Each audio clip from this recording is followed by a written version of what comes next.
Yanzu kuma sai a gyara zama domin sauraron labarun duniya daga bakin Tahir Amin Rajiola.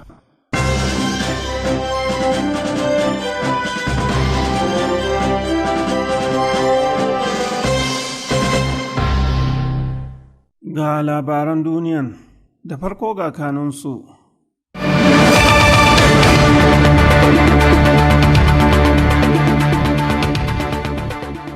Sojojin hamshe ƙasar Isra'ila sun kashe wani Bafalastini a daren jiya birnin Ramallah na yamma da kogin Jordan. Sannan za ku ji cewa gwamnatin ƙasar Saudiya ta buƙaci 'yan ƙasarta su gaggauta barin ƙasar Lebanon.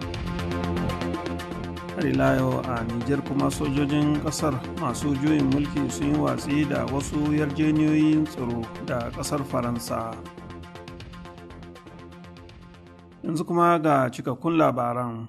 Majiyar labaran Falasɗinawa ta bayyana cewa a daren jiya Juma'a wani Bayahude ya bindige wani matashi Bafalastine ɗan shekara 19 a duniya mai suna Kusai Jamal Ma'atan har lahira a wani sumamin da sojojin suka kai a ƙauyen Burka kusa da birnin Ramallah a yankin yamma da kogin Jordan. Kamfanin dillacin labaran IP na ƙasar Iran ya nakalto ma'aikatar kiwon lafiya na Falasɗinawa a yankin yamma da kogin Jordan tana tabbatar da labarin, ta kuma ƙara da cewa kafin haka wani sojan Yahudawan ya kashe wani Bafalastine mai suna Mahmud Abu Sa'an ɗan shekara 18 a duniya. Labarin ya ƙara da cewa sojojin Yahudawan sun kutsa a sansanin 'yan gudun hijira da ke Nuru Shams a yankin Tulkaram a safiyar Juma'a, suka kuma buɗe wuta kan matasa Falasɗinawa a sansanin.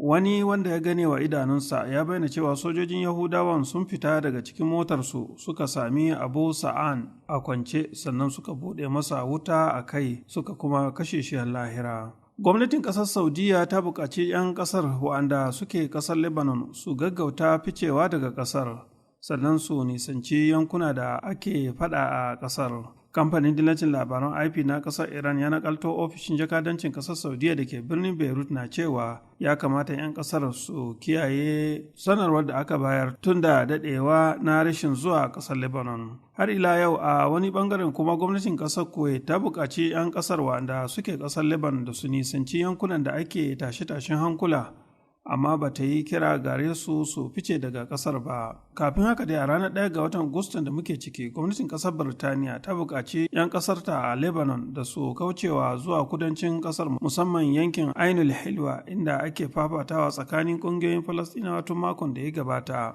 Sansanin 'yan gudun hijiran Falasɗinawa na Ainul Hilwa da yana ɗauke da Falasɗinawa kimani 80,000 daga cikin Falasɗinawa 150,000 da suke ƙasar ta Lebanon. Akwai sansanin 'yan gudun hijiran Falasɗinawa kimani 12 a ƙasar ta Lebanon, in ji Majalisar Ɗinkin Duniya.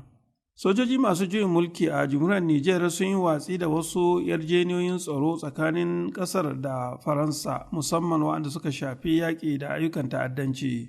Tashar talabijin ta Almayadin ta ƙasar Lebanon ta nakalto majiyar sojojin ƙasar tana farar haka, ta kuma ƙara da cewa majalisar ta sallami jakadun ƙasashen Faransa, Amurka, Togo da kuma Najeriya daga birnin Niamey, babban birnin ƙasar. Wasu membobin majalisar sojojin ƙasar da sun bayyana cewa irin mai da martanin da gwamnatin ƙasar Faransa ta yi bayan juyin mulki a ƙasar ne ya sa sojojin suka ɗauki wannan matakin.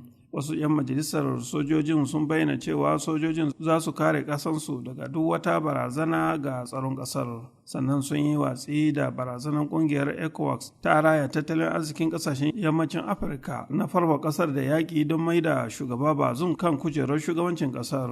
Masu sauraro, labaran duniya suna za muku ne daga nan Radio Hausa VOH daga nan birnin Tehran. Babban sakataren kungiyar Hezbollah ta kasar Lebanon, Said Hassan Nasrallah, ya bayyana cewa babban matsalar kasar Lebanon da sauran kasashen yankin gabas ta tsakiya ita ce shishigin da gwamnatin kasar Amurka take yi a cikin dukkanin al'amuran kasashen yankin, musamman a kasar Lebanon.